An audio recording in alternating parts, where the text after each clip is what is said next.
فتعظيم هذا الشهر الشريف إنما يكون بزيادة الأعمال الزكية فيه والصدقات إلى غير ذلك من القربات وتعظيم هذا الشهر الكريم الذي من الله تعالى علينا فيه بسيد الأولين والآخرين যে মাস আল্লাহ সৈয়দুল আউয়ালিন ওয়াল আখিরিন কে পাঠাইয়া জন্ম দিয়া এই মাসকে সম্মানী বানাইছ, এই মাসকে আমরা সম্মান করা উচিত। تعظيم هذا الشهر الكريم الذي من الله تعالى علينا فيه بسيد الأولين والآخرين وكان يجب أن يزاد فيه من العبادات والخير شكرا لمولاه سبحانه وتعالى إيماس আমরা একান্ত কর্তব্য হইল বেশি করে ইবাদত শুকরিয়া ভালো কাজ করতাম আল্লাহ শুকরিয়া হিসাবে কিতা লাগি শুকরিয়া আদা করতাম আলা মা আওলানা মিন হাযিহি নিয়ামিল আযীমা আল্লাহ এত বড় নিয়ামত আমরা দান করছেন। وإن كان النبي صلى الله عليه وسلم لم يزد فيه على غيره من الشهور شيئا من العبادات যদিও রসুল পাকরামে লম্বা কোন কর্মসূচি পালন করছেন না, এটার কারণ ইবনুল আজ মালিকে হইলা وما زاد إلا لرحمته صلى الله عليه وسلم بأمته الله نبيه الأمة الدعاء برمسية ورفقة بهم لأنه عليه الصلاة والسلام كان يترك العمل خشية أن يفرد على أمته رحمة منه بهم আল্লাহ নবী অনেক সময় অনেক আমলে ছাড়িয়ে দিচ্ছেন তার উম্মতের উপরে দয়া করে বসিয়া لأنه عليه الصلاة والسلام كان يترك العمل خشية يفرد على أمته رحمة منه بهم كما وصف المولى سبحانه وتعالى في كتابه حيث قال بالمؤمنين رؤوف رحيم আল্লাহ তার নবীরে কুরআনে পাক কইছেন যে মুমিনদের প্রতি যে দয়ালু তার নবী হইলা দয়ালু ও দয়ালু।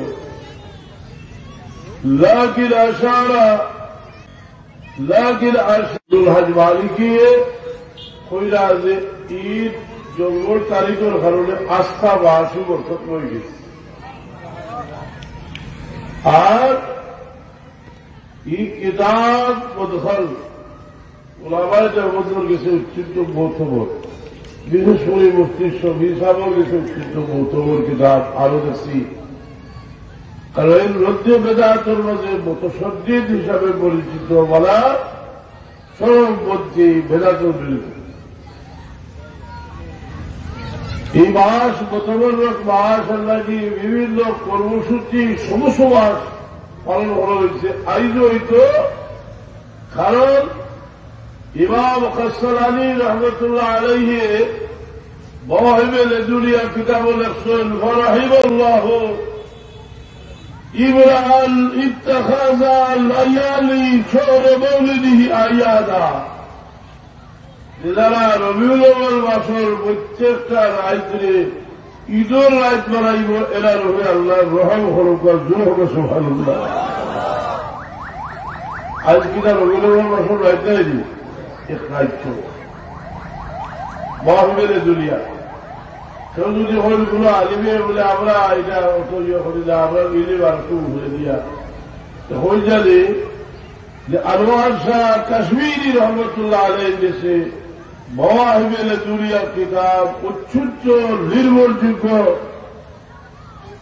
বিশেষ করে তার মুশকিলাতুল কোরআন কিতাব অসংখ্য অবনীত রেফারেন্স দিয়েছেন খাজাফিল মাওয়াহিব হইয়া ময়মেল জুলিয়ার।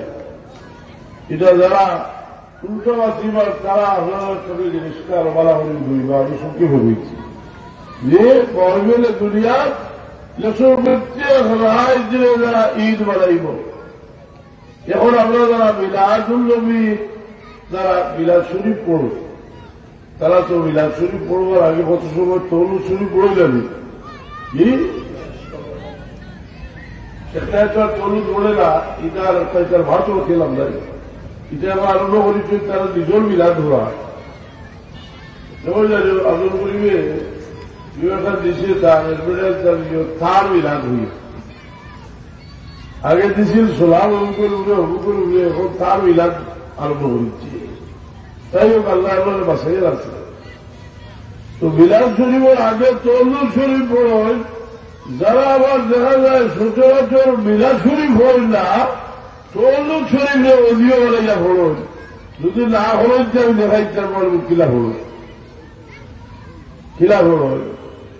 কারণ কসিদায় মুর্দা যেটা এটা উলামায়ে দেওবন্দের ওজিফা, কসিদায় মুর্দা উলামায়ে দেওবন্দের ওজিফা। শেখ মৌলানা হুসেন আহমদ মাদানী সাহেবে খোঁজরা যে খবিস ওয়াহাবি হলে দলাইলুল খৈরাত আর কসিদায় মুর্দারে ওজিফা বানাইয়া পড়া নাজায়েজ হয়, আমরা পড়ি। সুবহানাল্লাহ। খোঁজরা এখানে বাংলা আর উর্দু গান আছে বলেছে, ওয়াহাবিগণ হযরত নবী পাক সাল্লাল্লাহু আলাইহি সাল্লামের উপর অধিক পরিমাণে সালাত ও সালাম পাঠ করা, দলাইলুল খৈরাত, কসিদায়ে মুর্দা ও কসিদায়ে হাফজিয়া ইত্যাদি পড়া, ওজিফা বানানো ও আমল করাকে মারাত্মক হীন জ্ঞান করে থাকে। মদনী সাহেব হইলা যে খবিস ওয়াহাবি হলে দলাইল শরীফ পড়া আর কসিদায়ে দলাইল খৈরাত শরীফে ওজিফা বানানি আর কসিদায়ে মুর্দারে ওজিফা বানানি হয় অত্যন্ত খারাপ খান।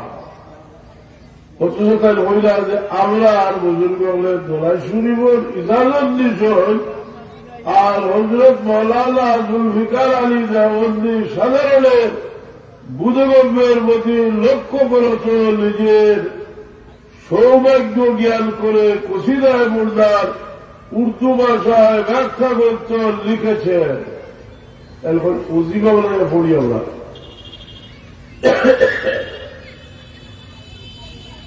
আড্ডা করে বোধ যদি কথা করিব আমি কোনো হিট করা লাগি না। এখন আর বলতে হবে বাধ্য হইত না, এখন আরো বয়স হয়েছে কিছু কথা বুঝছি। এখন যে মিলাদ শরীফ যে তরুণ শরীফ পড়েন, এটা আমার কসিদায়ে মুর্দার মাঝে আছে। আর শেখ মদনী সাহেব হযরত মদনী সাহেব হইলা খবিস ওয়াহাবি হলে কসিদায়ে মুর্দারে ওজিফা বানানি নাজায়েজ হয়। বইটা কিন্তু তাই লেখছেন 80 থেকে 90 বছর আগে।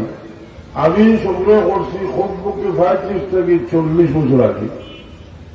বহুত বড় হয়তো কেউ যদি কিতাবটা অনুবাদ হইলায় আল্লাহ শুকরিয়া ইউনুসিয়া বাদশার কবির সাহেব এবং তার সাহজাদায় মদনী সাহেবের আশিয়ামুস সাকিব কিতাবটা অনুবাদ করে নিয়েছেন। আমরা বহুত দূরত্ব হবি যাইব কি তার মিলাদুল নবী সম্পর্কেও তার বক্তব্যটা একেবারে কাছাকাছি। তাই হইতরা ওয়াহাবিগণ হুজুর সাল্লাল্লাহু আলাইহি সাল্লামের মুবারক জন্মে ইতিবৃত্ত দালকে বিরাট এবং অবৈধ জ্ঞান করে থাকে। তাহলে আমাদের আকাবিরদের দিকে লক্ষ্য করুন। আমাদের আকাবিরগণ নির্ভরযোগ্য বর্ণনা এবং ঐতিহাসিক ভিত্তিতে নবী করিম সাল্লাল্লাহু আলাইহি সাল্লামের বরকতময় জন্ম বৃত্তান্ত আলোচনা করা শুধু জায়েজই বলেন না, মুস্তাহাব এবং বরকতের কারণ বলে তাকে আর কসিদায়ে মুর্দার মাঝে খাইলা মেয়ের মিলাদুল নবী আছিল নতুন বছর বাজারও